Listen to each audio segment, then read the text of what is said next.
Me voilà. Avant de me lancer, un petit signe de votre part pour me dire si vous réussissez à m'entendre, si ce X fonctionne. Salut Marie-Laetitia, j'imagine que ça veut dire oui. Sonia nous met un pouce, donc c'est parti. Salut Rosan, salut Maxime, Sylvie, Henri, Marie, heureux de vous retrouver. Donc voilà, 3, 2, 1, nous sommes le samedi 11 mai et c'est le récap de l'épisode 15, déjà 15, du procès pénal de Donald Trump. C'est un épisode un peu particulier, pas de direct sur YouTube aujourd'hui, pas de vidéo, simplement de l'audio. Le récap sera rediffusé sur YouTube. On mettra ça plus tard, mais je n'ai pas accès au studio. Thomas et Cody travaillent, ils sont en plein tournage. On pense à eux. Donc, il y avait deux options, soit de ne rien faire, soit de se retrouver ici. Et vu ce qui s'est passé hier, je me suis dit non, c'était vraiment nécessaire de se faire le point. Vous aimez ce format, je vous rappelle que ce format va continuer jusqu'à la fin du procès. On va parler tout à l'heure du calendrier. Donc si vous nous écoutez ici pour la première fois, je viens de poster le lien sous ce tweet pour annoncer l'espace, le space de X. Je viens de mettre le lien Linktree qui vous permet d'avoir accès à tous nos supports. Et donc, allez vous inscrire sur notre chaîne YouTube, allez vous inscrire et mettez la notification pour avoir ces récaps qui sont d'habitude à 8 heures le matin, heure française, 8 heures le matin en semaine, lorsqu'il y a eu une audience la veille. Et puis à 8 heures le soir, 20 heures, toujours en horaire européen, le samedi. Et au-delà du récap, on arrive, hein, c'est vraiment une des grosses nouvelles de vendredi, c'est que apparemment, sauf un délai supplémentaire, parce que c'est une semaine assez courte qui s'annonce avec 3 jours d'audience seulement, l'équipe du procureur a annoncé qu'il leur restait plus que 2 témoins, que normalement, il devrait terminer tout ça la semaine prochaine, la semaine qui arrive, et ça va être vraiment un bouquet final avec Michael Cohen, l'ancien avocat de Donald Trump, qui va venir témoigner avec l'idée de le relier directement Donald Trump au crime au pluriel qui lui sont reprochés ici, avec un témoin surprise, avec peut-être un témoin de plus demandé par le juge. En tout cas, ça va vraiment être le bouquet final. On va être là, on va voir comment on s'organise avec le studio, avec la chute, mais on va être là en direct, vraisemblablement lundi à partir de 9 heures heure québécoise et 15 heures heure française. Donc c'est pour ça, si vous allez sur YouTube, parce que ça se passera sur YouTube, du moins je l'espère, cliquez sur la sonnette de notification. Voilà, j'ai tout dit, heureux de vous retrouver quand même. C'est étrange de ne pas avoir accès au chat. Et on va commencer tout de suite sur cet épisode 15. Tous les autres épisodes, si vous les avez ratés, sont gratuitement disponibles sur notre page YouTube.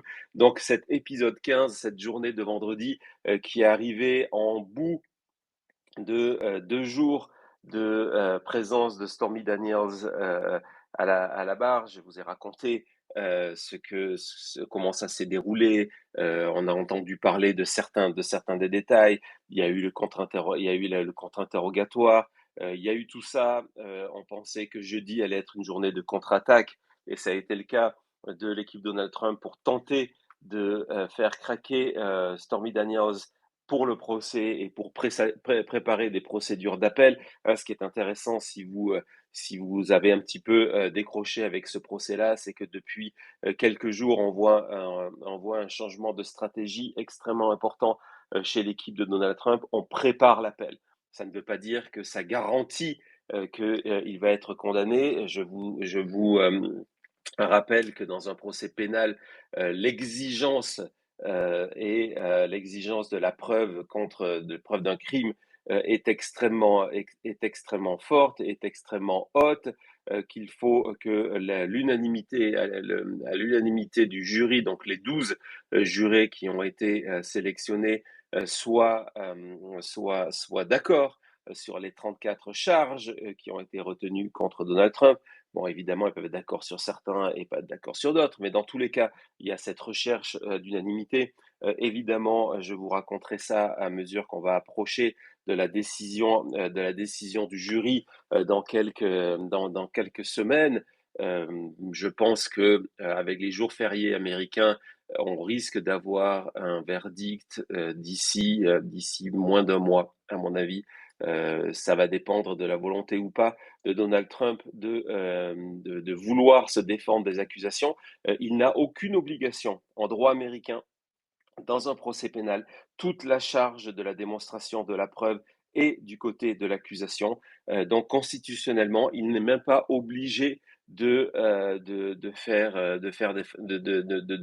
constituer une défense, de faire venir des experts, de faire venir des témoins, de venir à la barre. Il n'y a aucune obligation et ça ne peut pas être utilisé contre lui. Utilisé contre lui en théorie, parce que d'un côté, il y a la loi. On va le voir tout à l'heure lorsqu'on va parler du témoin surprise qui risque d'arriver la semaine prochaine. D'un côté, vous avez la loi et puis de l'autre côté, vous avez 12 êtres humains avec leur imperfection, leurs failles et qui donc vont tirer des conclusions au-delà de ce que va leur demander le magistrat. Donc Donald Trump n'a pas cette obligation. Moi, je pense qu'il y a une théorie plausible, ça ne veut pas dire que ça va se faire, mais je ne serais pas surpris où ces avocats décident de dire que de toute manière, rien n'a été prouvé, rien n'a été fait dans ce procès, que c'est impossible d'avoir justice parce qu'il n'y a pas de crimes qui sont vraiment reprochés à Donald Trump, parce que le juge était impartial. Toutes ces raisons que Trump dit et répète dans ses conférences de presse, au-delà du côté systématique, au-delà du côté un petit peu surréaliste de tout ce qu'il raconte, ce sont des éléments de langage qui ont été visés, qui sont transformés par Trump, la manière dont il le dit, mais qui ont été visés et décidés par les avocats pour préparer l'appel. Donc, je ne serais pas surpris que, en fin de tout ça, en fin de semaine prochaine, lorsque le procureur aura terminé de présenter son cas, au bout de 18, donc de 18 épisodes, que Donald Trump dise de toute façon, ce procès-là n'a pas de légitimité, on demande une nouvelle fois son annulation, on se réserve tous les droits possibles de partir en appel, arrêtons le plus tôt possible avec la mascarade. C'est évidemment tout ça, je paraphrase, mais en tout cas, je pense que c'est une option très très forte. Donc à partir de là, ce qui voudrait dire qu'on aurait un verdict euh, euh, encore plus rapide avant la fin du mois de mai. Donc comment ça se passe aux États-Unis? C'est que le jury va revenir avec son verdict et si Trump est déclaré coupable par ce jury de 12 citoyens new-yorkais qui ont été d'abord choisis par hasard et puis après sélectionnés par les avocats de Donald Trump et par l'équipe du procureur. Hein, il ne faut pas penser que c'est un jury qui a été imposé à Donald Trump, c'est un de ses thèmes qui est mis en avant. Ils ont été aussi choisis par les avocats de Donald Trump. Lorsqu'on va lire les transcriptions de ces sélections, il y a vraiment eu des efforts de l'équipe, et c'est tout à fait normal, de l'équipe de Donald Trump de choisir des membres du jury qui, d'après eux, peuvent aller dans le sens de Donald Trump. N'oublions pas que il n'y a pas non seulement de nécessité de prouver l'innocence, il n'y a pas de nécessité d'avoir les 12 jurys dans leur camp. Il suffit, hein, c'est l'avantage mathématique d'un procès pénal lorsqu'on est dans le camp de la défense. Il suffit de créer le doute chez un seul. Chez un seul. Vous pouvez avoir le dossier le plus fort possible, vous pouvez avoir des témoignages forts, comme on a vu, vous pouvez avoir des preuves extrêmement fortes. En fin de course, il faut convaincre 12 personnes. Et s'il y a une personne dans ces 12 qui tient le discours contraire des 11 membres et qui dit non, Je ne changerai pas mon avis, je ne changerai pas d'avis, je ne vais pas le condamner je ne vais pas le condamner, je ne vais pas le déclarer, coupable. On part dans ce qu'on appelle un hung jury, donc il n'y a pas de conclusion, à ce procès-là. Ça laisse la possibilité après au procureur, c'est ce qu'il ferait sûrement dans ce cas-là, le procureur Bragg, de partir immédiatement, de lancer la procédure. Évidemment, ça prendrait du temps, d'un nouveau, procès. À ce moment-là, il a cette option. Et donc, si on n'a pas, on n'a pas ces 12 membres qui viennent poser, s'il n'y a pas un de ces membres qui vient poser problème, imaginons qu'on a, parce que lorsqu'on regarde le début du procès, cette accumulation de témoignages, de preuves, d'enregistrements audio, etc., on a plutôt le sentiment que Donald Trump va se faire condamner par le jury, va le déclarer coupable. Ensuite, ça sera au tour du juge, le juge Merchant, que Trump attaque au quotidien après avoir attaqué sa famille. Il n'a plus le droit de le faire maintenant, mais continue à attaquer en permanence, expliquant que c'est un juge corrompu, c'est un juge aux ordres de l'extrême gauche américaine, c'est un juge qui a des conflits d'intérêts. Tout le discours de Trump d'essayer de détruire la justice dans sa propre chute, euh, bah, c'est lui qui décidera la sentence. Comment le juge décide d'une sentence? C'est qu'il regarde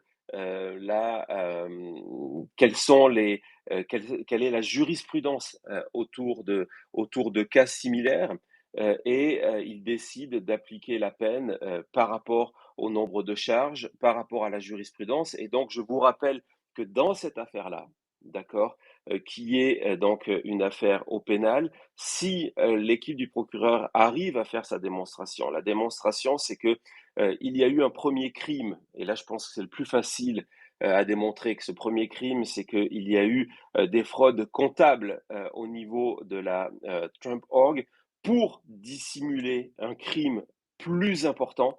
Et ce crime plus important, ce sont les efforts faits par Trump et sa campagne pour empêcher dans les dernières semaines de l'élection 2016 que des informations compromettantes viennent l'empêcher de gagner l'élection. Si cette étape-là est prouvée, hein, donc en deux morceaux, ça ira jusqu'à des peines de prison. Donc c'est vraiment les enjeux et c'est pour ça que la semaine prochaine va être extrêmement importante. On a vu il y a eu déjà eu 4 semaines de procès, pendant 4 semaines, la construction d'un cas, la construction d'une fusée de la part de l'équipe du procureur pour arriver à ce moment-là, le témoignage de Michael Cohen, tous les témoins qui sont passés à la barre, que ce soit des témoins pro-Trump ou des témoins techniques, on va en parler aujourd'hui, ont été là directement ou indirectement pour mettre la table, si vous voulez, et pour dire euh, euh, Michael Cohen, oui, il a fait de la prison. Il a fait de la prison parce qu'il a menti pour Trump. Hein, il a menti pour Trump dans une autre affaire. En mentant sur des relations entre Trump et des Russes sur la construction, sur le projet, en tout cas, de construction de la Trump Tower à Moscou. Et c'est pour ça qu'il a menti devant le Congrès. Donc, il s'est retrouvé condamné pour ça. Donc, ils vont l'attaquer sur sa crédibilité. Et donc, pendant 4 semaines, le procureur en a eu droit à une sorte de double procès, si vous voulez. On a eu un procès contre Donald Trump et un procès pour Michael Cohen pour vous dire, voilà, membre du jury, le témoin n'est pas parfait, on le reconnaît, on l'assume que ce témoin n'est pas parfait parce que on parle de personnes qui ne sont pas parfaites et donc ce témoin n'est pas parfait, mais regardez sur tous les points que maintenant il va vous raconter, on vous a prouvé qu'il était crédible, on vous a prouvé qu'il ne mentait pas. Donc ça, c'est pour la semaine prochaine, plus d'autres. Et donc, dans cette optique-là, ce qui s'est passé hier à Manhattan était extrêmement important. Et comment on sait que c'est extrêmement important? Bah, c'est très simple, on va sur Fox News. Hier, il fallait aller sur Fox News pour comprendre que cette journée dont on a moins parlé, on a peu parlé, hein, c'était pas Stormy Daniels, pour que vous compreniez, il y avait des employés de AT&T et de Verizon qui venaient parler de textos et de coups de téléphone. AT&T et Verizon, ce sont des compagnies comme Orange, si vous voulez, qui sont venus témoigner. Donc c'est clair que c'est pas très très sexy pour la presse.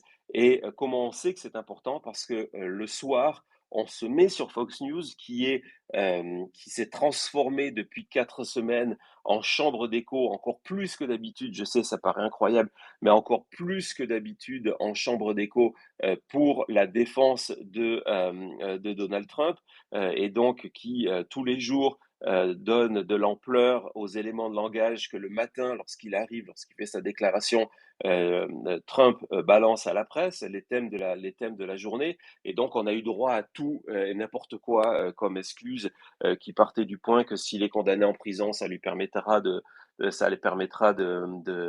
d'avoir un corps de prisonnier en sortant parce qu'il pourra faire du sport tous les jours, que c'était terrible ce qu'on lui faisait vivre d'être tous les jours assis au tribunal parce qu'il avait besoin de soleil et de jouer au golf, que s'il se faisait emprisonner, c'était l'équivalent de Nelson Mandela. Il y a eu tout le ridicule, mais il y a eu aussi des choses beaucoup plus pernicieuses. Et hier, par exemple, le thème de Fox News était de vous dire que la journée d'hier avait servi à rien, qu'il n'y avait rien d'intéressant, qu'on n'avait rien appris. Et quand Fox News vous dit 3 fois qu'il n'y a rien à voir, on n'a rien appris, ne regardez pas, qu'il n'y a rien contre Donald Trump, c'est le plus grand des avertissements pour que vous fassiez exactement le contraire. Et donc voilà, c'était intéressant de voir ce qui a été dit. Donc on a commencé la journée avec la fin du témoignage de ce qu'on appelle la Great Girl, donc qui est Madeleine Westerhout. Madeleine Westerhout, c'est un témoin pro-Trump, d'accord? C'est un témoin pro-Trump qui a travaillé pour Donald Trump, qui continue à avoir une admiration extrêmement forte pour Donald Trump. Elle a dressé un portrait formidable de lui en père de famille et en mari amoureux de Melania. Évidemment, ce que l'on sait, c'est que en fait, elle a été virée en 2018 de la Maison Blanche parce que justement, elle racontait le contraire à des journalistes, comment Trump était quelqu'un d'assez insupportable et que ça ne s'intéressait pas à sa famille et refusait par exemple d'être en photo avec une de ses filles, Tiffany. Il parle que d'Ivanka parce qu'il considérait que Tiffany était trop grosse et que c'était pas bon pour lui, pour son image, de poser avec elle. Donc voilà, c'est une autre réalité. Mais surtout, il faut comprendre que Westerhout était ce qu'on appelle la Grid Girl.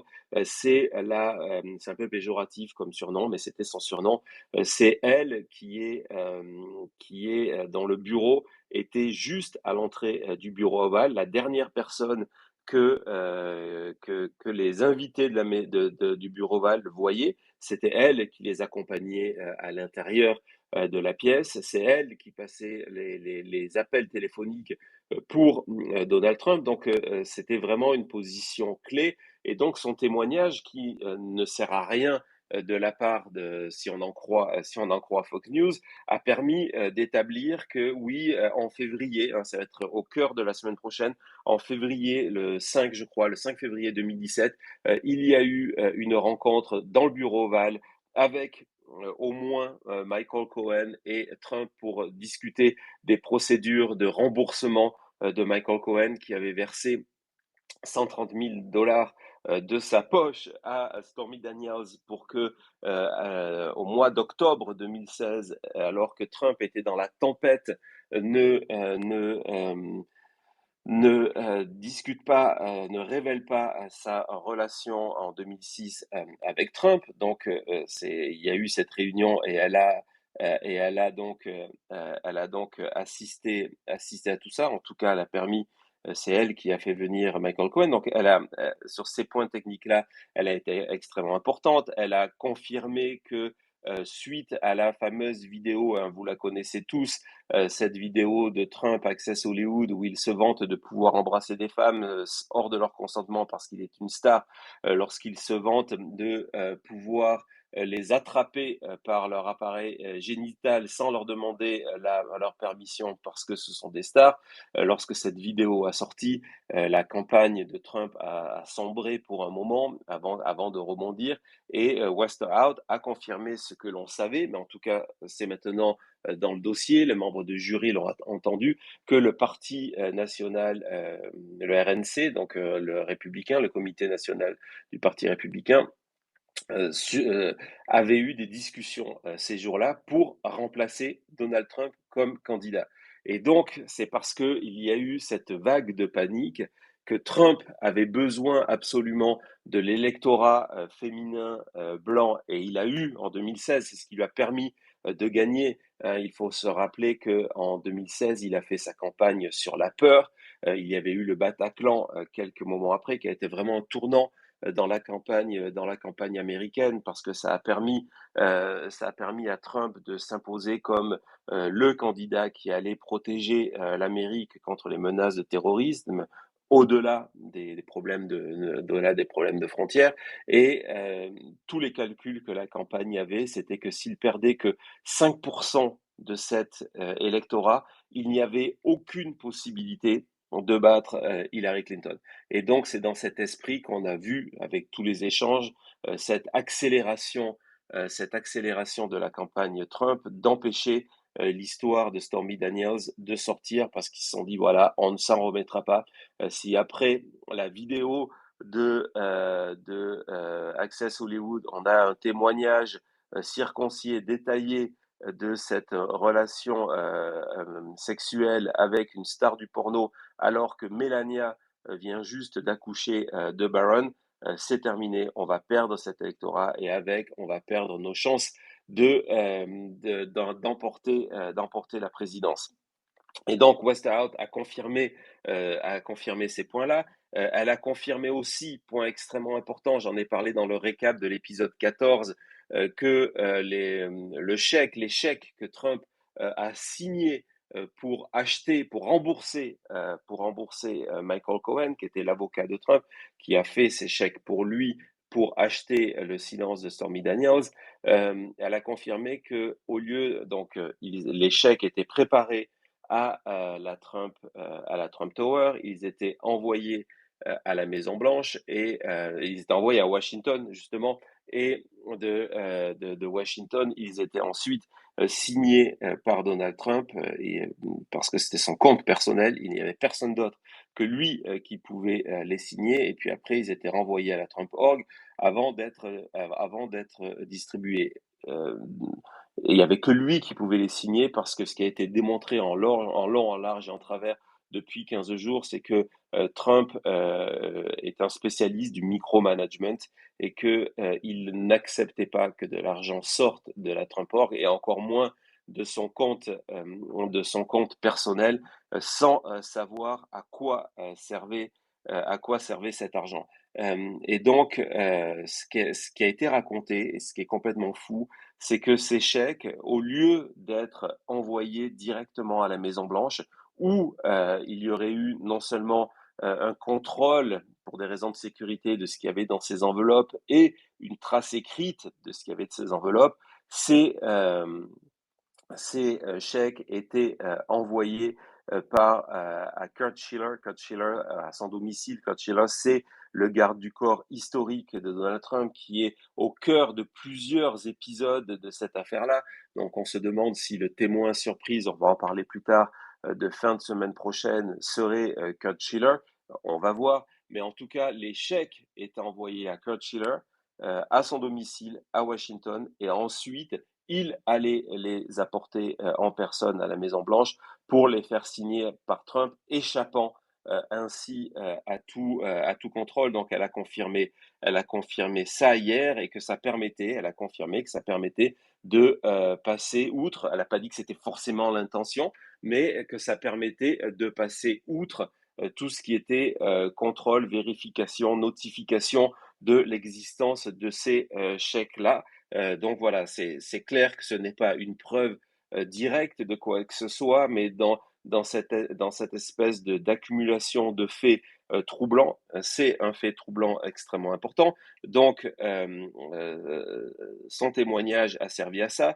Ensuite, toujours dans les témoins techniques, comme je vous l'ai dit, on a eu deux témoins techniques qui sont venus parler des appels téléphoniques et des textes envoyés dans ce groupe-là, c'est-à-dire ce groupe-là, c'est Cohen, Trump lui-même, Cohen, Weisselberg. Donc Weisselberg, on va beaucoup en parler après, c'est le directeur financier de la Trump Org qui donc a reçu des appels, et Kurt Schiller, le garde du corps. Et donc on se rend compte que alors qu'il va y avoir ce meeting clé, hein, l'histoire du procès débute par un meeting clé à la Trump Tower, c'est ce qu'on appelle la conspiration de la Trump Tower en 2015, en août 2015, après la déclaration de candidature de Donald Trump, lorsque il décide de demander au magazine National Enquirer d'acheter pour lui toutes les histoires compromettantes et de les détruire, c'est-à-dire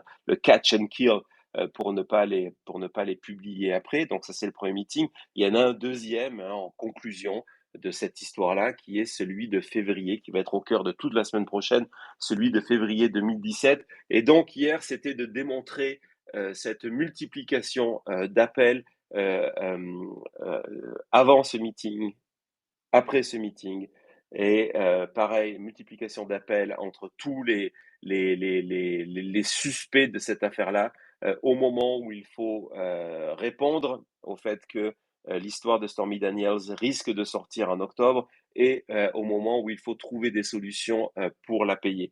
Donc ça, c'était important. La seule défense mise en avant par les avocats de Trump. Je vous en parle parce que je trouve que c'était assez amusant. Ils ont essayé ça. Évidemment, le technicien AT&T et celui Verizon ont dit que c'était pas possible. Ils ont tenté de dire est-ce que ces appels-là, où on voit Trump appeler Cohen et Cohen appeler Trump et puis après appeler Weisselberg, le directeur financier dont on a la preuve qu'il a mis sur place tout ce plan de financement, est-ce que ce ne sont pas des appels faits par erreur, ces fameux pocket dial ou butt dial, comme on dit aux États-Unis, où on appellerait sans faire exprès. Et donc là, non, la durée, le fait qu'il y en a eu tout de suite dans la foulée, etc., etc. Mais en tout cas, c'est aussi pour vous montrer pourquoi je vous en parle, des difficultés de la défense de Donald Trump. Et c'est aussi, ça sera une constante dans les autres procès lorsqu'ils se dérouleront, c'est que face aux témoins, face aux témoins, face aux preuves, Donald Trump n'a rien. Les avocats de Donald Trump n'ont rien. Leur seule stratégie, c'est d'essayer de créer des incidents pour les utiliser en appel plus tard, ou alors avant, comme on vient de le voir, la stratégie est d'essayer de les repousser, parce que une fois on est face aux preuves, il n'y a rien, mais rien pour Donald Trump. Donc c'était un autre exemple. Mais il y a eu aussi un moment extrêmement important, et je pense que c'est surtout pour ce moment important que Fox hier a dit à ses spectateurs de ne pas aller chercher des plus d'informations, qu'il n'y avait absolument rien, parce qu'il y a un moment clé. Le moment clé, et ça serait assez ironique que un des éléments qui condamne Trump soit un tweet, mais il y a eu une série de tweets que Trump a écrit le 3 mai 2018. C'était un thread de 4-5 tweets que Trump a mis. Alors il faut savoir que ces tweets-là, avant le procès, hein, pour que vous en compreniez vraiment l'importance. Avant le procès, ses avocats se sont battus pendant 1 an et demi pour que ces tweets-là ne soient pas présentés au jury, en disant qu'ils avaient été écrits depuis la Maison Blanche, et qu'ils étaient donc protégés par le fait que Trump était président, et que c'était, à surprise, le fait qu'il avait une impunité complète en tant que président sur ces tweets-là. Ça n'a pas été retenu par le magistrat et donc ces tweets ont été présentés. Et dans ces tweets, aussi fou que ça apparaisse, aussi fou que ça puisse être, Donald Trump avoue le crime. Avoue le crime, une partie du crime qui lui est reproché, en tout cas pas dans sa totalité, mais une partie du crime qui lui est reproché. Par exemple, aujourd'hui, une de ses lignes de défense, c'est de dire que, en fait, lorsqu'il signait ses chèques à Michael Cohen, c'était simplement des factures payées pour son avocat, que c'était son avocat, oui, et que donc il y avait des factures légales à lui verser. Donc, c'est dire non, non, mais c'est rien, c'est des factures légales, c'est des factures légales. Hein, c'est quelque chose qu'on a entendu des centaines de fois dans la bouche de Trump et de ses alliés sur Fox News. Et donc, ces tweets que il ne fallait pas, il ne fallait pas voir et que les avocats de Trump ont tout fait pour empêcher de voir. Il dit le contraire. Donc, il explique dans ce tweet, il dit voilà que Monsieur Cohen, un de mes avocats, recevait cet argent tous les mois pas de la campagne, parce que ça n'avait pas de rapport avec la campagne, mais pour le remboursement d'un contrat privé. Et donc voilà, donc le mot remboursement, parce que c'est toute la défense c'est toute le cœur de l'accusation de dire les paiements faits à Michael Cohen, ce n'était pas son salaire, c'est un remboursement parce que il a fait cet achat-là.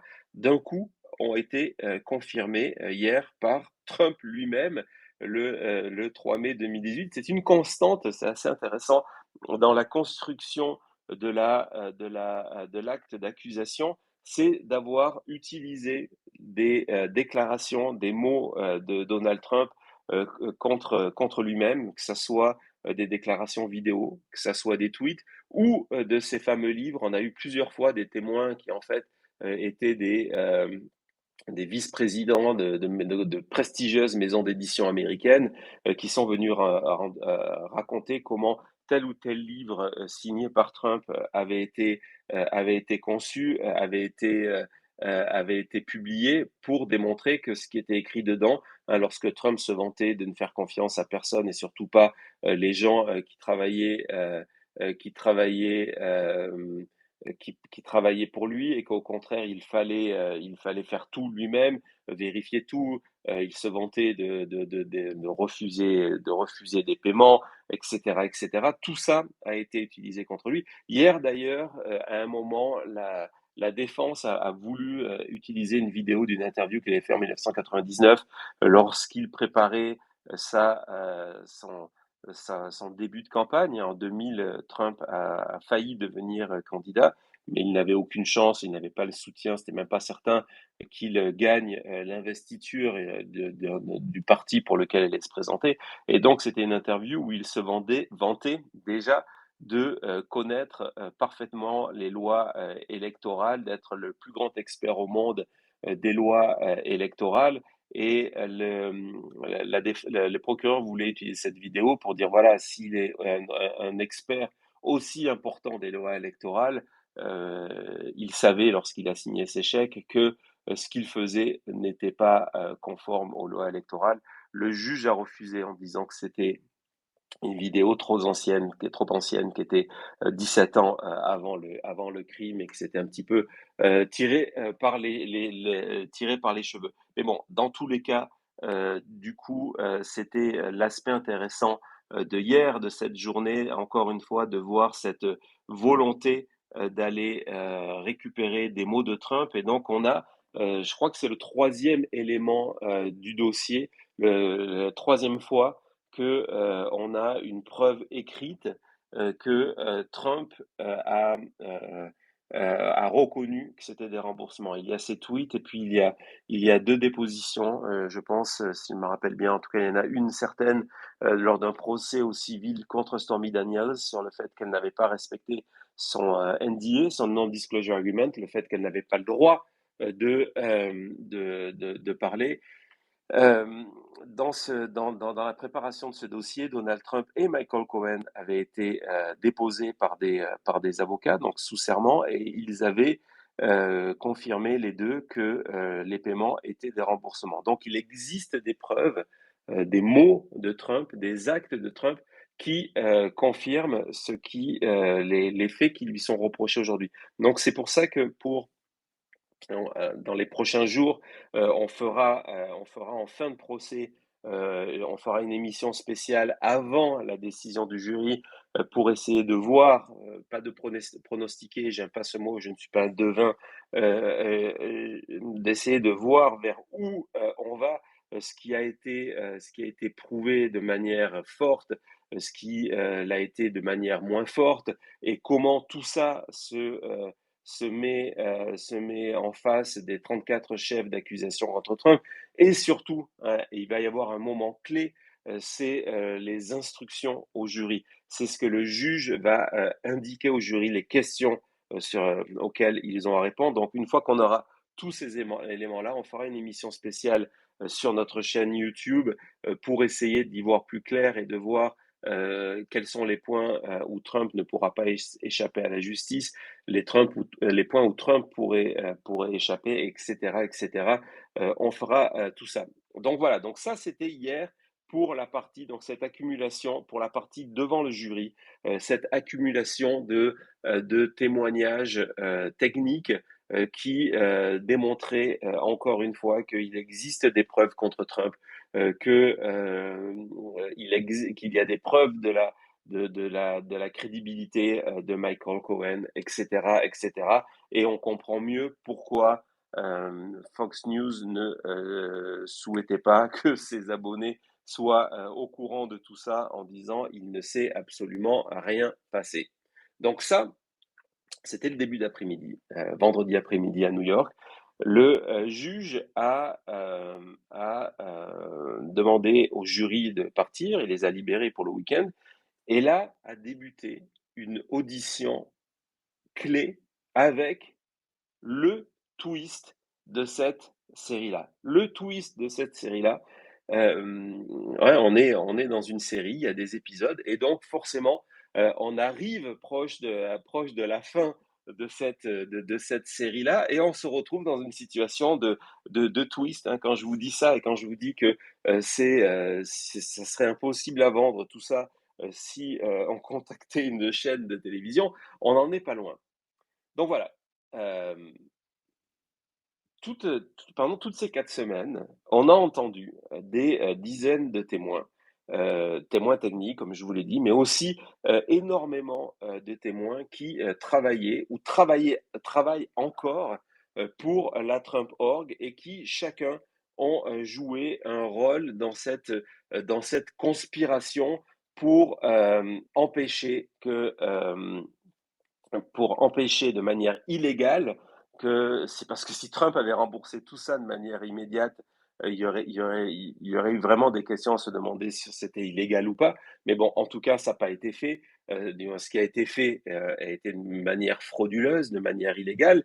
Donc, on a réussi à dresser euh, cette, cette, euh, cette, euh, euh, cette conspiration de euh, euh, le contrôleur de gestion valide le montage financier, il donne l'ordre à la chef de comptable de préparer les chèques sont préparés puis envoyés à Washington. Tout ça, on a réussi. Et donc, dans ce schéma-là, on se retrouve avec une quasi-obligation de la part de la défense, c'est de la part du procureur, c'est de prouver que Trump a joué un rôle direct. D'accord? Au-delà que c'était son intention. Je pense que l'intention a été prouvée par des tas d'éléments. On verra si le jury considère que c'est sans l'ombre d'un doute, hein. C'est vraiment ça, ça va vraiment être sa consigne. Mais donc c'était l'intervention directe de Trump. Et pour prouver cette intervention directe de Trump, donc si vous voyez, on est dans un schéma triangulaire avec Trump qui est au sommet. Donc les procureurs ont fait la base sans aucun problème, ont fait le milieu de ce triangle sans aucun problème. Ils sont arrivés jusque sans aucun problème avec l'intervention du contrôleur de gestion et la présentation de deux preuves extrêmement importantes la semaine dernière, qui est l'Exhibit 35 et l'Exhibit 36, donc la preuve 35 et la preuve 36, qui sont des documents écrits, un par le contrôleur de gestion et l'autre un document écrit par le directeur financier de la Trump Org à l'époque, Allen Weisselberg. Ce document écrit est d'autant plus important qu'il est écrit sur un relevé de compte, ça ne s'invente pas. Il est écrit sur un relevé de compte de Michael Cohen où sur ce relevé de compte, il y a le virement de 131 000 dollars qui a été fait à Stormy Daniels. Et donc, tous ces étages-là ont été faits et il reste deux derniers étages. Le premier, c'est Donald Trump. Hein, il est au sommet de ce triangle-là, c'est Donald Trump. Juste en dessous, ce sont deux personnes. C'est Michael Cohen et Allen Weisselberg. Michael Cohen parce que c'est lui qui a fait l'intermédiaire, c'est lui qui a payé dans un premier temps l'avocat de Stormy Daniels. Et donc Michael Cohen, on va l'avoir la semaine prochaine. Michael Cohen prouve l'intervention directe de Donald Trump en faisant le lien entre le premier et le troisième étage, si vous voulez. Il est dans le deuxième, donc il fait le lien entre le premier et le troisième. L'autre personne qui est dans cette position, c'est donc Allen Weisselberg, qui est le directeur financier. C'est un thème c'est un personnage extrêmement important. Comme je vous l'ai dit, la preuve, le document le plus fort, hein, je vous l'ai présenté dans le récap il y a quelques jours sur notre émission YouTube, ce document qui a été présenté au jury, là c'est pareil. Ce document, il faut savoir qu'avant, hein, souvent on nous dit oui, les délais, pourquoi ça prend autant de temps, pourquoi on est proche de l'élection? Ben parce que les avocats de Trump, sur tous ces documents clés, se sont battus comme des morts de faim pour empêcher que le jury en ait connaissance, document par document. Et donc, ce document est extrêmement important parce que écrit par Weisselberg sur le relevé financier du compte créé spécialement pour l'occasion par Cohen, il y a le montage pour rembourser Cohen en échappant au fisc et en échappant à la loi, en décidant de le rembourser plus que ce qui était prévu pour que justement il puisse payer des impôts dessus, etc., etc., et qu'à la fin il se retrouve avec ce qui était avec ce qui était l'argent qu'il avait avancé. Donc Weisselberg est super important. Weisselberg est super important parce que il est le pendant de Michael Cohen. C'est lui qui crée cette structure, Michael Cohen exécute. Et Weisselberg, jusqu'à hier, n'était pas prévu d'être un des témoins de venir à la barre. Les raisons sont claires. Aujourd'hui, Weisselberg est en prison. Il est à Rikers, pour une peine de 5 mois. C'est la deuxième peine de prison qu'il fait pour protéger Donald Trump. C'est quelqu'un qui, là, est en prison parce que, vous vous en souvenez, si vous avez suivi ça avec nous sur la chute, sur YouTube, on avait vécu ce moment en direct d'ailleurs où il y avait eu d'un coup une suspension de son témoignage. On est dans le procès pour fraude, le procès Engoron, et ce qu'on s'est rendu compte, sans l'ombre d'un doute pour le coup, c'est qu'il avait menti à la barre lors de ce procès. Vous savez, celui où Trump a été condamné à payer quasiment 450 millions de dollars. Ben, Weisselberg, à la barre, hein, c'est un monsieur de 76 ans, c'est l'ancien directeur financier de la Trump Org, avait menti à la barre pour protéger Donald Trump. Et par rapport à cette déclaration mensonger, ce parjure, il vient d'être condamné il y a un mois à 5 mois de prison à Rikers. C'est la deuxième fois qu'il se retrouve en prison pour Donald Trump. La première fois, il avait couvert encore une fois, des manœuvres fiscales illégales. Donc, c'est la deuxième fois. Et donc, le magistrat, l'équipe du procureur, hier, est allée voir le magistrat en disant,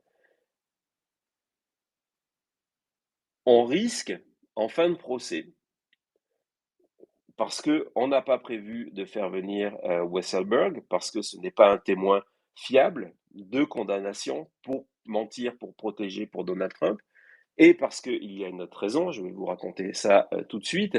Euh, euh, on n'a pas prévu de faire venir Weisselberg et on a peur que les membres du jury, alors qu'ils ont entendu parler de lui tous les jours, qu'ils ont compris, on leur a démontré qu'il a joué un rôle extrêmement important, que on a mis en avant cette fameuse Exhibit 35, cette preuve 35, où figure son écriture, que le jury se demande pourquoi on ne fait pas venir Allen Weisselberg.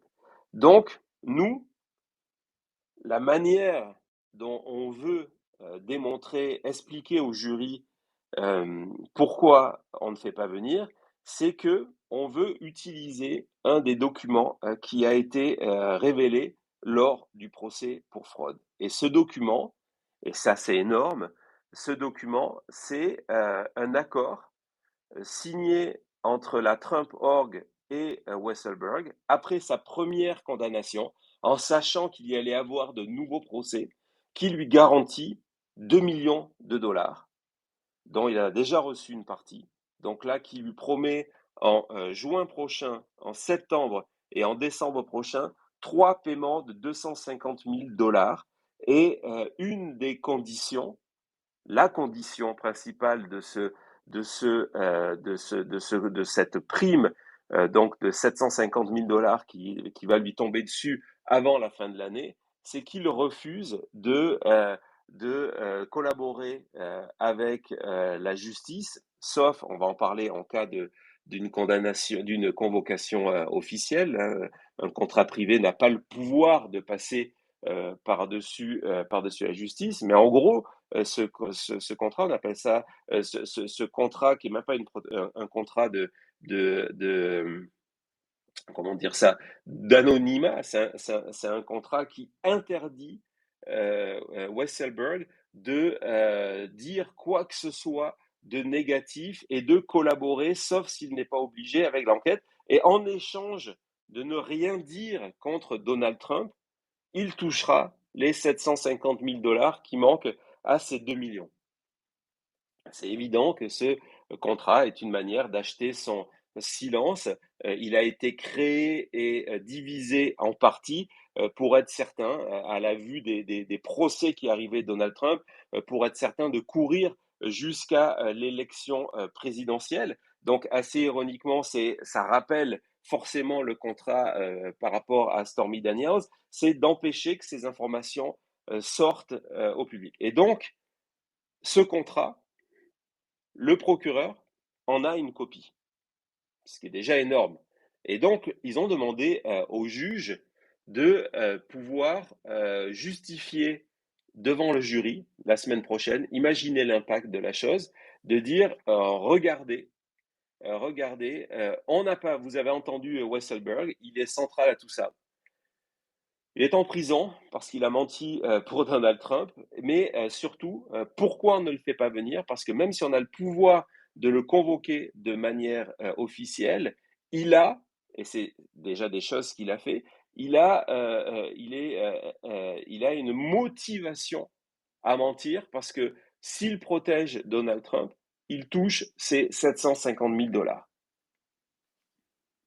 Alors là, évidemment, vent de panique du côté des avocats qui tout de suite ont expliqué que ce document, c'était hors de question que le jury en prenne connaissance. Ce document, c'était hors de question que le jury le voit et en connaisse les détails. Ils s'opposaient à ça.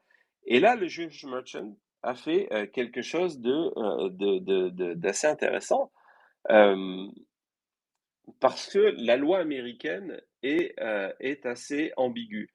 La loi américaine, elle n'est pas ambiguë, elle est, elle est très particulière. La loi américaine fait que si une défense ou un procureur ne présente pas un témoin essentiel à son dossier au jury et ne l'a pas justifié, ça peut se retourner contre eux. C'est-à-dire que quand on donne les instructions du jury, on peut donner une sorte de pénalité, si vous voulez, pour le procureur en disant, attendez, vous nous avez dit que l'homme de tous les secrets, c'était Westerberg et vous ne l'avez pas, convoqué.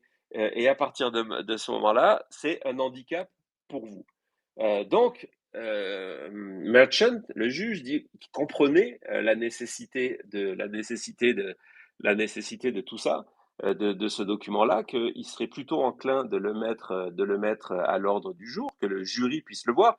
Et si, hein, c'est le premier twist, si le jury voit ce document-là, même si, et on revient sur ce que je vous disais en début d'émission, sur la nature humaine d'un membre de 12 jurés, même si le juge donne, comme ça sera certainement le cas, ce qu'on appelle des instructions limitées. Les instructions limitées, c'est de dire, on va vous présenter un document, mais ce document, vous ne pouvez pas l'utiliser en général. Vous devez l'utiliser que dans ce cadre particulier, que pour répondre à cette question. Par exemple, ici, de dire, voilà, on va vous montrer ce document et vous devez l'intégrer dans votre réflexion seulement pour comprendre pourquoi le procureur n'a pas fait appel à Alan Weisselberg. Et pas, hein, c'est une réponse à quoi ces instructions limitées? C'est de se dire, regardez, ce document-là est la preuve que Donald Trump veut empêcher un témoin clé de parler. Euh, Ce témoin clé qui a fait le montage financier, vous l'avez vu par écrit, et ce document-là est la preuve que Donald Trump, lorsqu'il est en difficulté, lorsqu'il y a une deadline qui est là, qui est l'élection présidentielle, il a recours à ces paiements pour acheter le silence, qui est exactement ce qu'on lui reproche dans l'affaire Stormy Daniels. Donc même si le juge dit au jury, ne tenez pas compte de tout ça, mais uniquement du fait que ça justifie pourquoi le témoin n'est pas venu, tout le monde, y compris le juge, et surtout les avocats de Donald Trump, savent très bien que la nature humaine, même si on leur dit laissez tomber, ne pensez pas à ça, ils vont penser à ça. Et à partir de là, Donald Trump est cuit. Donc, on en revient au juge Merchant. On comprend d'un coup cette espèce d'opposition extrêmement véhémente de la part des membres des membres de l'équipe de Trump en disant non, non, on veut surtout pas. On se dit, bah, tiens, les membres du procureur, en introduisant cette question, ils savaient très bien qu'ils avaient une espèce d'arme fatale et qu'ils sont en train de l'utiliser. Et là, Merchant est allé encore plus loin. Et il a dit, mais dans la réalité, pourquoi on ne ferait pas venir, à la barre sous serment pour voir ce qu'il est prêt à dire, ce qu'on ferait venir, on ferait venir Weisselberg. Donc là aussi, opposition immédiate des avocats de Trump, avec des excuses plus ou moins bidons du style oui, il n'est pas sur la liste des témoins. Et là, le juge, avec pas mal d'humour, leur dire ne dites pas qu'il soit ou pas sur la liste des témoins, que dans votre préparation du dossier, vous n'êtes pas prêt à poser des questions à ce témoin essentiel de cette histoire-là. Donc, évidemment, ils le sont. Mais surtout, donc, grosse panique parce que, dans la réalité, ce qui est aussi un handicap, on va en venir pour le procureur, pourquoi même dans un premier temps au niveau de l'équipe de l'équipe du procureur, on était extrêmement euh, comment dire ça, suspicieux à l'idée qui vienne, opposé à l'idée qui vienne, c'est que du côté de Trump, on va avoir le risque d'avoir quelqu'un à la barre qui a 76 ans, qui vient de passer un nouvel hiver froid, humide à Rikers, qui est en prison pour la deuxième fois, si lui dit oui, c'est vrai, et j'ai eu une réunion avec Donald Trump, c'est terminé. C'est terminé pour Donald Trump. Donc, le risque d'avoir un expert, un témoin incontrôlable à la barre qui se dira bah, ça fait 2 fois que je vais en prison pour lui. Il n'y a pas de prix qui justifie ça. C'est pas les 750 000 dollars qui arrivent derrière qui vont acheter ce que je suis en train de vivre et qui surtout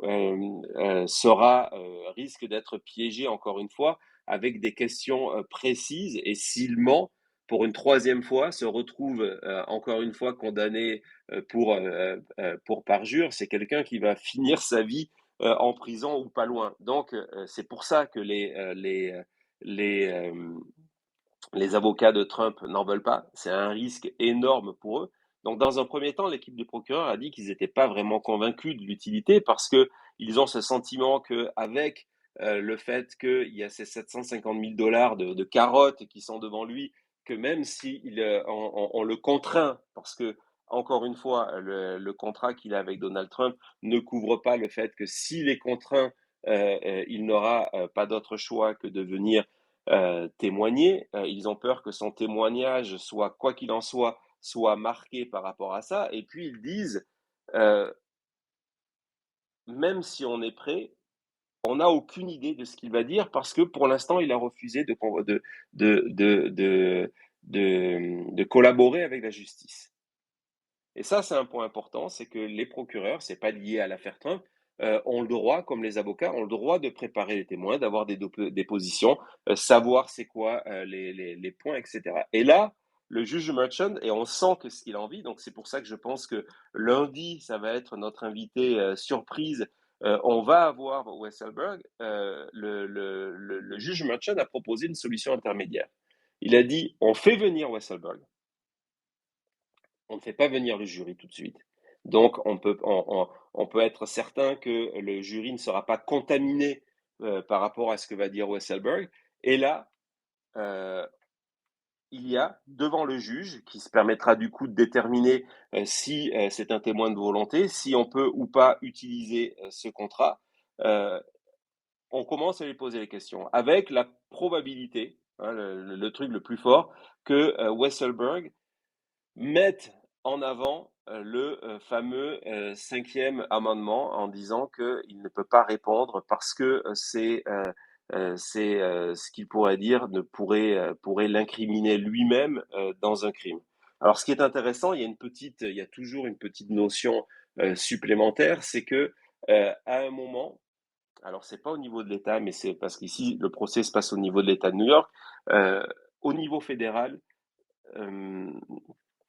Euh, Weisselberg avait négocié sur certaines parties un plea deal avec les autorités fédérales et donc on pourrait voir une tentative des avocats de l'équipe du procureur de rappeler via ce qu'on appelle la supremacy clause, de rappeler que vu qu'il y a cet accord-là, on pourrait l'appliquer et qu'il est obligé de répondre.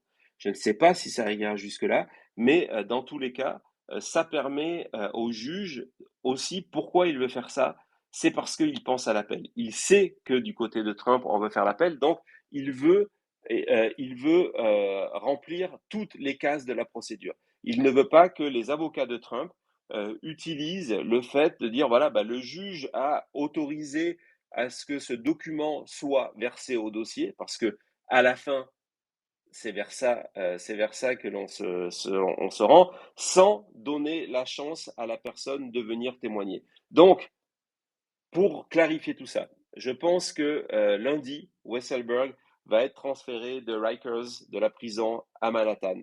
Il va être à la barre, le jury ne sera pas là, il va prêter serment, le juge va lui poser une ou deux questions et il va utiliser le cinquième amendement. Et en utilisant le cinquième amendement, le juge va déterminer que on ne peut rien obtenir du témoin, qu'il peut retourner terminer sa peine à Rikers et que donc effectivement, c'est justifié de la part de l'équipe du procureur de présenter ce document, ce contrat que Trump a établi avec Weisselberg pour acheter son silence.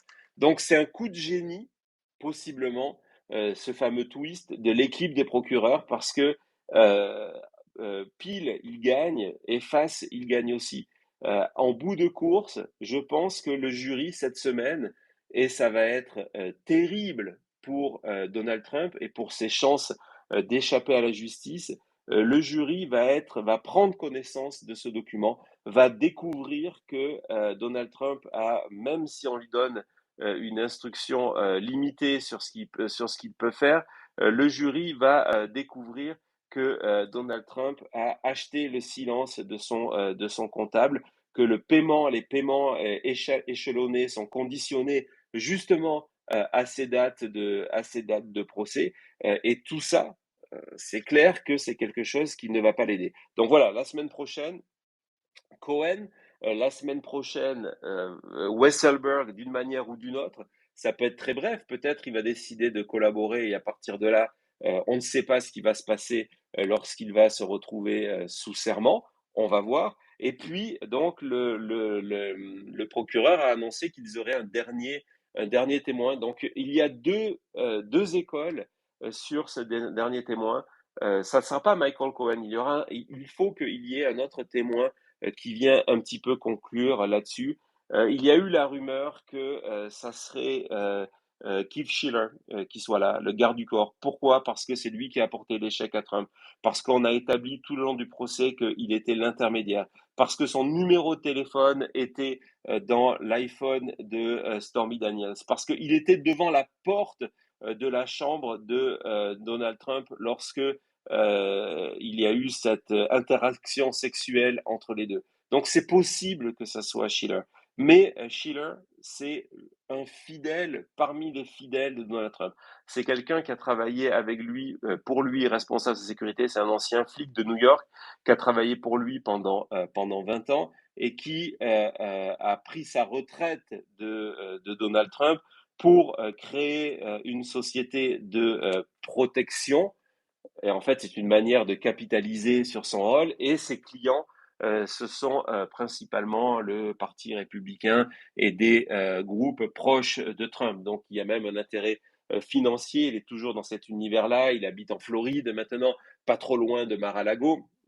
Donc, même s'il vient à la barre et qu'il sera obligé de confirmer certains points parce qu'il y a des éléments du dossier, je ne pense pas que au niveau de l'équipe du procureur, on a envie de terminer le procès sur quelqu'un qui, lors de son contre-interrogatoire, expliquera comment Trump est le meilleur des patrons, le plus juste des patrons, par sa famille, etc., etc.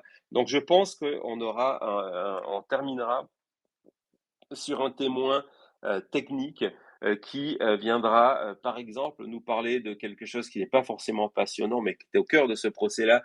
Et pour l'instant, ça n'a pas été encore fait, ou en tout cas, ça a été effleuré, qui sont les fameuses les lois électorales et la manière dont ce qui est légal et illégal en termes de financement politique. Je pense que ça sera ça le dernier témoin du procès, mais avant, hein, donc, et c'est possible que les 3 prochains jours, donc le lundi, mardi et jeudi de la semaine prochaine, soient consacrés à Michael Cohen, son interrogatoire, le contre-interrogatoire, le redirect, le re-cross-exam, donc toutes ces procédures-là américaines de droit que maintenant, depuis que vous suivez la chute, vous maîtrisez, hein, il n'y a aucun problème il y a aucun problème à ce niveau-là. Donc, je pense que ça sera Michael Cohen. Donc, encore une fois, avant de passer à vos questions, si vous en avez, encore une fois, abonnez-vous, allez sur notre chaîne YouTube, je vous ai fourni les liens, c'est complètement gratuit. Allez suivre notre émission et surtout cliquez sur la sonnette de notification parce que la semaine prochaine, énorme programme avec des directs à des heures particulières. Normalement, lundi, 9 heures, heure du Québec, 15 heures en France. C'est possible que ça soit d'autres horaires, on ne sait pas encore. Nous sommes à la merci de tous ces changements-là. Mais en tout cas, voilà. Ah oui, j'avais oublié une petite chose, ce qui était assez intéressant, c'est que lorsqu'il y a eu ce fameux témoignage technique de Madeleine Westerhout, la Grid Girl, à un moment, elle a été obligée, c'est la dernière question qu'a posé le procureur. On lui a dit, bon, et quand est-ce que vous avez été en contact la dernière fois avec les avocats de Donald Trump? Donc, c'est des questions qui ont été posées à tous les témoins, et souvent en disant, ben, j'ai plus de contact depuis 2 ans, depuis un an, etc. Elle a été obligée d'avouer que, en fait, elle a eu une réunion avec des avocats de Trump 2 jours avant son interrogatoire, ce qui donnait le message au jury en disant, regardez, elle vous a aussi raconté des choses positives sur Donald Trump, mais prenez-les avec des pincettes parce que elle était encore en contact avec la défense de Donald Trump 2 jours avant. Donc voilà ce qu'on pouvait dire lors de ce récap de cet épisode 15 du procès pénal. Si vous avez des questions, c'est vraiment le moment de venir. Sinon, on va arrêter là. Une fois, 2 fois, 3 fois. Maintenant, ben, c'est bon. Donc, j'imagine que j'ai couvert tout ce qu'il faut. C'était un plaisir d'être avec vous aujourd'hui. Donc, je vous invite encore une fois à venir sur YouTube pour le bouquet final. La semaine prochaine, ça va partir dans tous les sens. Michael Cohen a une personnalité extrêmement forte. Il a payé le prix de parler contre Donald Trump. Il s'est retrouvé en prison. C'est quelqu'un qui va être attaqué de tous les côtés. Ça va être un moment extrêmement fort. Et c'est le lien direct entre Donald Trump et cette manœuvre illégale. Une partie de son témoignage, mais pas la totalité de son témoignage, a le potentiel d'envoyer Donald Trump en prison. Voilà, on a fait le tour. Merci beaucoup encore une fois. Merci pour vos partages, merci pour vos likes, merci pour votre soutien. Vous pouvez aussi, je sais que je ne l'ai pas fait, je vous invite à aller jeter un œil. J'ai mis le lien sur notre page sur Kiss Kiss Bang Bang pour soutenir notre travail de manière mensuelle et avoir accès à tous les articles que j'écris là-bas. Je pense qu'on en a maintenant une centaine. Avoir accès à notre chat de discussion sur les affaires Trump, mais aussi sur la campagne électorale. Et n'oublions pas, le 5 novembre, l'Amérique votera pour Trump, pour le Sénat, pour la Chambre du Congrès, pour des référendums, etc., etc. De tout cela, on en discute sur KissKiss dans notre chat. Bah tiens, il y a Anto. Je vais laisser la parole à Anto et puis on conclura après. Vas-y, Anto, pour ta question. Vas-y, Anto, c'est à toi. Salut William, ça va? Ouais, c'est bien, vas-y. Je t'embête 2 secondes, je voulais faire un petit aparté parce que le procès va vite, plus vite qu'on pouvait imaginer. Est-ce que, vu que la juge Cannon a un peu dit que pour l'instant c'est annulé de son côté, quelqu'un pourrait se recaler d'ici là ou tu penses que c'est complètement impossible? Je pense que ça n'a aucun rapport avec la décision de juge Cannon. C'est tout sauf une surprise, tu le sais, hein, parce que il y a tellement de procédures à faire où elle a pris un retard. Ce qui est d'ailleurs assez ironique, c'est qu'elle justifie le report du procès par le retard pris sur certaines questions. Et ce retard, c'est elle qui l'a pris. En gros, c'est de dire c'est la faute des autres, mais excusez-moi, mais c'est moi qui en suis c'est moi qui en suis responsable. Donc c'est clair que le fait que l'avantage que maintenant c'est officiel, se douter depuis des mois que ce procès ne pourrait pas se dérouler avant, ça fait que le calendrier est libre. Donc on se retourne du côté de Washington, de l'affaire du 6 janvier. Ça va dépendre tout ça de quand la Cour suprême, parce que pour l'instant ce dossier-là est bouclé, quand la Cour suprême va décider de donner sa réponse sur Sur la demande d'impunité complète de Donald Trump, si la réponse est donnée courant mai et que la réponse est relativement simple et relativement claire, il y a plusieurs scénarios possibles. Je vous prépare un papier, je sais que tu es aussi sur la chute, donc je vous prépare un papier sur tout ça pour tout vous détailler. Euh,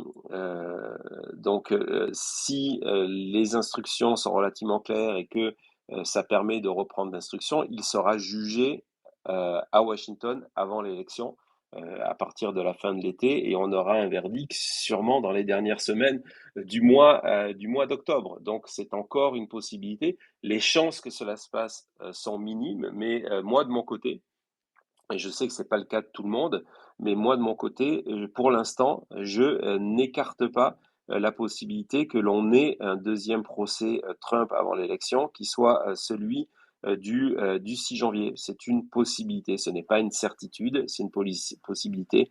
La réalité, c'est que la Cour suprême peut attendre jusqu'au 26 juin pour donner sa décision. Elle peut offrir un nouveau délai à Donald Trump en expliquant que il faut éclaircir certains points dans des cours inférieures, donc renvoyer le cas devant des cours de district, donc devant la juge à Washington. À partir de là, ça rendra impossible il y ait un procès avant l'élection, mais si on sait que dans le calendrier qui existe, du moment que la Cour suprême rend son jugement, 88 jours après, on est dans la sélection des membres du jury à Washington. Donc ça reste encore une possibilité. Et c'est sûr que le fait que maintenant, du côté de la Floride, c'est complètement propre, il n'y a plus de conflit d'emploi du temps possible, ça ouvre cette possibilité-là. Voilà, est-ce que j'ai répondu à ta question? Très clairement, mais alors du coup, la Cour suprême, on attend aussi pour le procès en Géorgie au final. C'est le même Ouais, de problème. toute façon, un procès en Géorgie, au-delà de ça, il y a plein d'autres raisons qui fait que ce procès peut être repoussé avec des appels qui sont en cours à droite et à gauche, hein. C'est la seule stratégie de Trump. Ça, on le voit bien dans ce procès à Manhattan qu'il fallait vraiment, euh, qu'il fallait vraiment suivre et je regrette la manière dont il a été, et qui continue, mais la manière dont il a été traité et annoncé par les médias français, par les experts de plateau, tu sais, tout ce genre de personnes qui ont dit non, non, mais c'est pas un procès important, alors qu'il est parce qu'il démontre, au-delà du fait que il peut déboucher sur une peine de prison, il démontre aussi tous les mécanismes de Trump, de savoir par exemple que ils se sont opposés pendant des mois à telle ou telle présentation d'un document. Ça explique beaucoup de choses sur les délais. Donc c'est un procès qui est du coup extrêmement intéressant. Donc c'est la seule stratégie. On le voit à chaque fois qu'il y a des preuves. Alors, lorsqu'un avocat est obligé, et l'avocat il est pas stupide, il a pour une fois de bons avocats. Lorsqu'un avocat est obligé d'aller à la barre en essayant de poser des questions en disant mais est-ce que les 25 appels qu'il y a entre Trump et Cohen et Weisselberg, est-ce que c'est 25 fois Donald Trump qui, par erreur, a composé le numéro de téléphone parce que le téléphone était dans la poche de son pantalon? C'est que les avocats n'ont rien. Et donc, stratégie de délai. Donc, la Géorgie, dans tous les cas, on savait que le juge McAfee euh, allait attendre ce qui allait être décidé au niveau de Washington, la Cour suprême, parce que les avocats de Trump avaient dit qu'ils allaient demander une annulation du procès exactement sur les mêmes raisons. Donc, dans tous les cas, c'était conditionné à ça. Maintenant qu'il y a plusieurs procédures d'appel qui ont été reçues et qui vont être discutées, je pense que Fulton ne se passera pas avant l'élection américaine. Ça ne sera pas avant mars ou peut-être la fin du printemps 2025. Il y a un scénario où le seul procès avant l'élection, ça soit celui qui est en cours, celui que je vous chronique chaque jour que c'est possible sur la chute. Et il y a toujours une possibilité que celui du 6 janvier ait lieu aussi. Voilà, voilà, voilà. Bah merci, puis bon repos. Ouais, merci beaucoup. Ben, bon week-end et on se retrouvera lundi sur YouTube. Je sais que tu passes assez souvent dans le coin. Je vais devoir arrêter là. Je sais que vous êtes plusieurs, Louis Martin, désolé, mais je suis en train de perdre complètement ma voix et je veux la garder pour cette semaine là qui s'annonce complètement folle. Donc je vais pas insister aujourd'hui. Il faut que j'aille refaire le plein de thé et surtout de miel. Je n'ai plus de miel. Il faut que j'aille racheter du miel. Voilà pour vous faire cette semaine. En tout cas, je voulais vous remercier d'avoir été aussi nombreux aujourd'hui dans ce support un petit peu particulier. C'est toujours un véritable plaisir de répondre à vos questions et de vous parler de tout ça. Je vous invite donc à nous suivre sur YouTube, à venir jeter un œil sur Kiss Kiss Bang Bang et en tout cas de continuer à partager notre contenu et à me suivre sur X. C'est vraiment très apprécié. Voilà, c'était le récap du 15e épisode du procès pénal de Donald Trump. On se retrouve lundi. Soyez au rendez-vous. On se retrouve lundi pour Michael Cohen. À très vite. Bon week-end. Prenez soin de vous. Au revoir.